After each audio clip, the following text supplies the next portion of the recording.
Hello my dear students, most welcome to physics class. आज के इस लेक्चर में डिस्कस करने जा रहे हैं ठोसों के यांत्रिक गुण में हुक का नियम। यदि आप चैनल पे पहली बार हैं तो चैनल को सब्सक्राइब कर ले और इस सेशन को लाइक कर दे। तो चलते हैं टॉपिक की ओर। आज की जो क्लास होने वाली है वो हुक का नियम से रिलेटेड है। तो हुक का नियम किससे रिलेटेड है? तो देखिए, इस चैप्टर में हम लोगों ने पढ़ा प्रत्यास्थता मतलब इलास्टिसिटी, जिसमें दो टॉपिक निकल करके आया, वहां पे दो पॉइंट निकल करके आया। एक होता है स्ट्रेस, जिसको बोला जाता है प्रतिबल, और दूसरा होता है स्ट्रेन, जिसको बोला जाता है विकृति। अब यही जो दोनों का रिलेशन शो करने वाला है, दोनों को एक दूसरे को रिलेट करने वाला है, यही क्या है? हुक का नियम है। यानी यहां पर हुक का नियम में देखिए होता क्या है।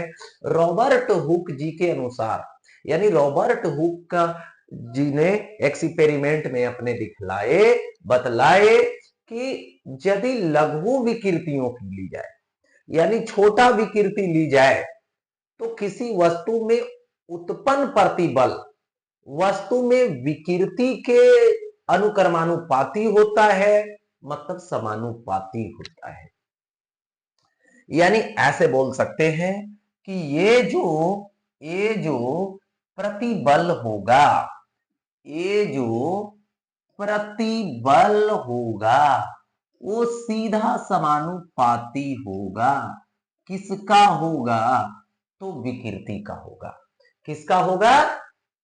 विकृति का होगा। और किसी भी समानुपाती को हटाएंगे तो एक क्या आएगा? कांस्टेंट आएगा, एक नियतांक आएगा। तो यहां पर हम क्या ले लेंगे? तो ये ले लिए प्रतिबल। क्या ले लिए? प्रतिबल ले लिए।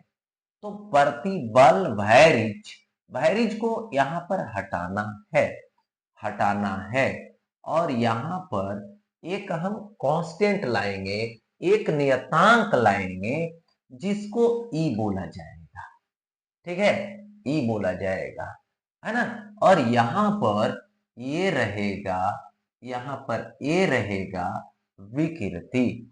यानी सो यहां पर E इज इक्वल टू क्या आएगा? तो प्रतिबल आएगा। और बाई क्या आएगा? तो यहां पर विकृति आएगा। प्रतिबल बाई विकृति। इस ई को यहां पर नियतांक बोलिए, या तो यहां पर इसको प्रत्यास्थता, प्रत्यास्थता गुणांक बोलिए, प्रत्यास्थता गुणांक बोलिए। यानी ये कोफिशिएंट है। क्या है? प्रत्यास्थता गुणांक है। यानी लघु विकृतियों के लिए प्रतिबल और विकृति के अनुपात को यहां पर प्रत्यास्थता गुणांक कहते हैं। अब इसका एस आई मात्रक लोगे तो एस आई मात्रक, देखिए विकृति का तो होगा नहीं, ये मात्रकहीन है, सिर्फ इसका होगा। बल बटे क्षेत्रफल यानी न्यूटन पर मीटर स्क्वायर होगा।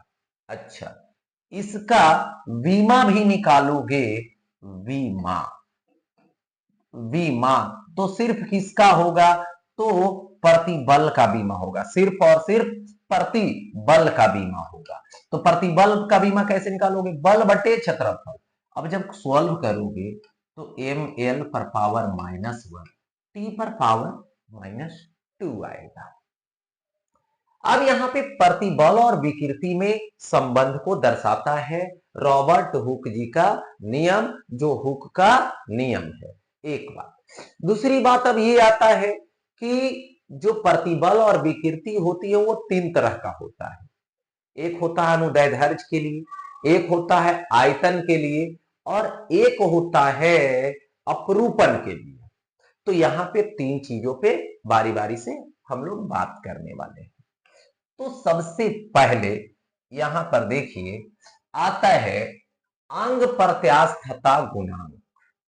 अंग प्रत्यास्थता गुणांक अनुदैर्ध्य प्रतिबल लेंगे और अनुदैर्ध्य विकृति लेंगे और दोनों का अनुपात को अंग प्रत्यास्थता गुणांक कहेंगे। ठीक है, यानी कहने का मतलब हुआ कि जब भी लेना है तो किसके लिए, लघु विकृति के लिए। ठीक है, यानी कि बहुत बड़ा विकृति ले रहे हैं उसके लिए अंक का प्रत्यास्थता गुणांक आएगा नहीं, लघु विकृति के लिए, है ना, छोटा जो ऐसे विकृति के लिए। तो यहां पर इसको रिप्रेजेंट किया जाता है y से, और y बराबर होगा अनुदैर्ध्य प्रतिबल। तो अनुदैर्ध्य प्रतिबल तो फोर्स बाई एरिया, यानी कहने का मतलब हुआ फोर्स कौन सा, जो सतह के लंबवत लगेगा, और बाई यहां पर डेल्टा एल बाई एल, यही होगा। ठीक है, यानी अनुदैर्ध्य प्रतिबल रहेगा और अनुदैर्ध्य विकृति रहेगा, दोनों का जो अनुपात आएगा वही यहां पर क्या होगा, अंग प्रत्यास्थता गुणांक होगा। और जितने भी तरह का प्रत्यास्थता गुणांक आएगा सबका मात्रक वही होगा, न्यूटन पर मीटर स्क्वायर होगा। और यहां पे जो प्रत्यास्थता गुणांक है वो देखो प्रतिबल पर निर्भर करेगा और विकृति पर निर्भर करेगा। तो प्रतिबल और विकृति जो है पदार्थ की, किसकी, पदार्थ की प्रकृति पर निर्भर करता है। ठीक है, एक दूसरा पदार्थ के ताप पर निर्भर करता है। टेम्परेचर बढ़ाओगे तो विकृति बढ़ जाएगी, यानी प्रत्यास्थता गुणांक कम हो जाएगा, ये चीजें। अच्छा, अब आता है आयतन प्रत्यास्थता गुणांक। क्या आता है, तो आयतन प्रत्यास्थता गुणांक आता है। तो आयतन प्रत्यास्थता गुणांक में देखिए होता क्या है, आयतन प्रतिबल लेंगे और आयतन विकृति लेंगे और दोनों का जो अनुपात आएगा, ठीक है, इसको अंग नहीं, यहां पर आयतन, आयतन प्रत्यास्थता गुणांक कहते हैं, जिसको बल्क मॉडुलस भी बोलते हैं। वॉल्यूम है ना, जो यहां पर आएगा इलास्टिसिटी, उसका कोफिशिएंट बोलिए, या तो इसको बल्क मॉडुलस के नाम से भी जाना जाता है। तो यहां पर देखिए ये हो जाता है बीटा से रिप्रेजेंट, या तो इसको बी से भी लिखा हुआ मिलेगा या तो के से भी लिखा हुआ मिलेगा। ठीक है, इज इक्वल टू आयतन प्रतिबल, मतलब बल बटे क्षेत्रफल होता है, लेकिन आयतन में परिवर्तन करने वाला यहां प्रेशर होता है, दाब होता है, इसलिए इसको डेल्टा पी दे देते हैं, इसलिए इसको डेल्टा यहां पर पी दे देते हैं। ठीक है, अच्छा, और बाई क्या आएगा, यहां पर चेंज इन वॉल्यूम, तो डेल्टा भी बाई भी नेगेटिव, क्योंकि उसको कंप्रेस किया जा रहा है। ठीक है, तो ये चीजें हो जाएगी यहां पे बीटा से रिलेटेड। अब यहां पर बात आता है कि एक होता है संपीड्यता। तो आयतन जो प्रत्यास्थता गुणांक होता है, ठीक है, उसी के व्युत्क्रम को संपीड्यता कहते हैं, यानी संपीड़ित होना। ठीक है, तो यहां पर व्युत्क्रम है, यानी यहां पर संपीड्यता कंप्रेसिबिलिटी को C से रिप्रेजेंट करते हैं, और ये जो आयतन प्रत्यास्थता गुणांक होता है, यानी बल्क जो मॉडुलस होता है, उसका क्या होता है, व्युत्क्रमानुपाती होता है। और इसका हम SI मात्रक ले लें तो उल्टा करना पड़ेगा, मीटर स्क्वायर पर न्यूटन लेना पड़ेगा, मीटर स्क्वायर पर न्यूटन लेना पड़ेगा, यानी कंप्रेसिबिलिटी जो होगा 1/बीटा होगा। अच्छा, अब देखिए, अब आता है दृढ़ता गुणांक। तो दृढ़ता गुणांक का मतलब यहां पर क्या होता है कि अपरूपण जो प्रतिबल होता है और अपरूपण जो विकृति होता है, दोनों के अनुपात को अंग प्रत्यास्थता गुणांक कहते हैं। देखिए यहां पे जो दृढ़ता गुणांक है वो सिंपल है, क्या है, इसको ईटा से रिप्रेजेंट करते हैं। तो सबसे पहले क्या लेंगे, अपरूपण प्रतिबल लेंगे। तो अपरूपण प्रतिबल में ये तो होता है, बल लेंगे लेकिन कैसा, स्पर्शीय और बाई क्षेत्रफल, और यहां पर क्या लिया जाएगा, फाई लिया जाएगा। फाई क्या है, अपरूपण विकृति है, अपरूपण विकृति है। तो यहां पे अपरूपण विकृति लगा दो, यही आ जाएगा यहां पर इट्टा यानी दृढ़ता गुणांक आ जाएगा। ओके, अब देखो यहां पर नेक्स्ट आता है पॉइजन्स रेशियो। देखिए पॉइजन्स रेशियो है क्या, सबसे पहले यह समझना है। देखिए यहां पर हमने एक सिलिंड्रिकल वायर लिया, यानी एक बेलनाकार, है ना, यहां पे ले लिया। इसका सपोज कीजिए अभी लेंथ एल है, ठीक है, और इसका अभी जो यहां पर डायमीटर है, व्यास है, वो डी है। अब इसको दोनों तरफ से खींचना शुरू की, है ना, इस पर विकृति लगाना शुरू हमने किया, तो ये ऐसे खींचा गया, तो ये तो लंबा हो गया, और जैसे ही इसको खींचा गया, खींच करके लंबा किया गया, खींचकर लंबा किया गया, ठीक है, तो क्या हुआ, लंबाई बढ़ेगा लेकिन इसका डायमीटर, इसका चौड़ाई घटेगा।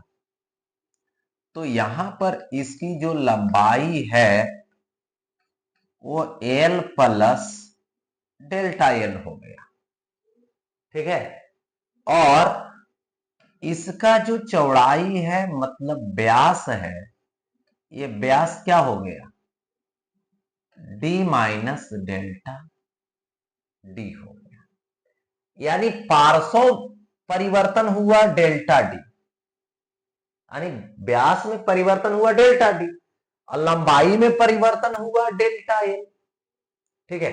तो यही बोला गया कि पार्श्व विकृति और अनुदैर्ध्य विकृति के अनुपात को पॉइजन रेशियो कहते हैं। इसको हम लोग यहां पे सिग्मा से, स्मॉल सिग्मा से निरूपित करते हैं। अब देखिए, तो यहां पे सिग्मा इज इक्वल टू हो गया। अब देखिए सबसे पहले कौन लेंगे, पार्श्व विकृति, पार्श्व परिवर्तन डेल्टा एल बाई ओरिजिनल, तो यहां पे डेल्टा डी और बाई डी, और बाई अनुदैर्ध्य मतलब लंबाई में विकृति, यानी डेल्टा एल बाई एल कैसा होगा, ऋणात्मक होगा। कैसा होगा, तो यहां पर ऋणात्मक होगा। ओके, ये क्या है, विमाहीन है और मात्रक हीन है। अच्छा, अब देखिए यहां पे रिलेशन होता है, जैसे ये देखो y जो है वो क्या है, अंग प्रत्यास्थता गुणांक है, ये क्या है ना, आयतन प्रत्यास्थता गुणांक है, और ये क्या है, तो यहां पर पॉइजन रेशियो है ना, ये y अंग प्रत्यास्थता गुणांक, मॉडुलस ऑफ रिजिडिटी मतलब दृढ़ता गुणांक, और ये हो गया पॉइजन रेशियो, ये हो गया अंग जी का प्रत्यास्थता गुणांक, दृढ़ता गुणांक, और ये हो गया आयतन प्रत्यास्थता गुणांक। तो ये रिलेशन हो गया तीनों में बारी बारी से, है ना। कहीं भी कुछ आ जाए इससे रिलेटेड, तो इस फॉर्मूला को यूज करके आप वैल्यू निकाल सकते हैं किसी भी मटेरियल के लिए। अच्छा, अब देखो आता है प्रतिबल विकृति आलेख। तो प्रतिबल विकृति आलेख का मतलब यहां पर देखो क्या होता है।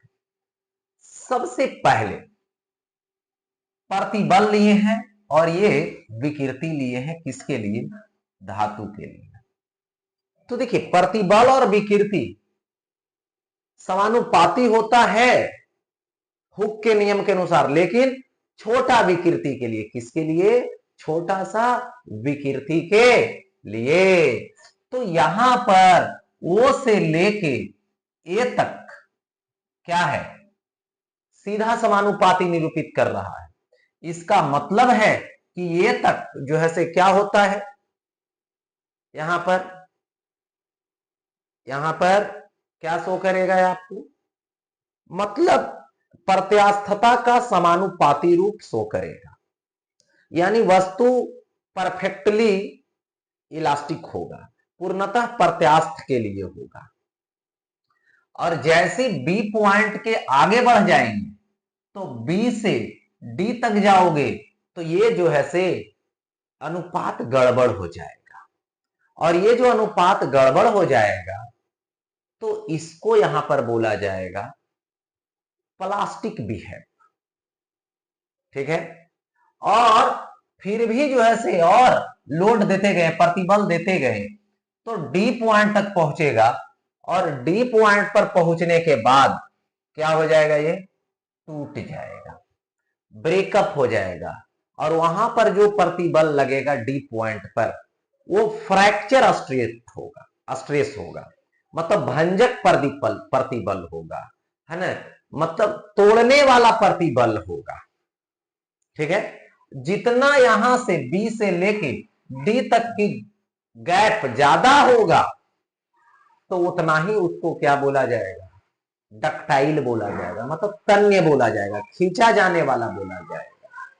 इसलिए देखते हो, मतलब तांबा की तार, ये सब क्या है, सोना चांदी, ये सब क्या है, डक्टाइल है, मतलब तन्य है, उसको बहुत पतला रूप में खींचा जा सकता है। लेकिन है ना, यदि ये बी के बाद प्लास्टिक बिहेवियर तुरंत समाप्त हो जाए, मतलब डी पॉइंट की जो गैप है मतलब बहुत छोटा हो जाए, तो वो क्या हो जाएगा, ब्रिटल हो जाएगा, भंगूर हो जाएगा, मतलब थोड़ा सा ज्यादा लगाएंगे तुरंत जो है से ब्रेकअप हो जाएगा, तुरंत टूट जाएगा। मतलब ये जो भंजक बिंदु है वो बहुत ही नजदीक रहेगा, यानी बहुत कम प्लास्टिक बिहेव रहेगा इसके पास। ठीक है, तो ये हो गया धातु के लिए। और ये जो है देखिए प्रतिबल और विकृति है किसके लिए, रबड़ अथवा इलास्टोमर इसको बोला जाता है।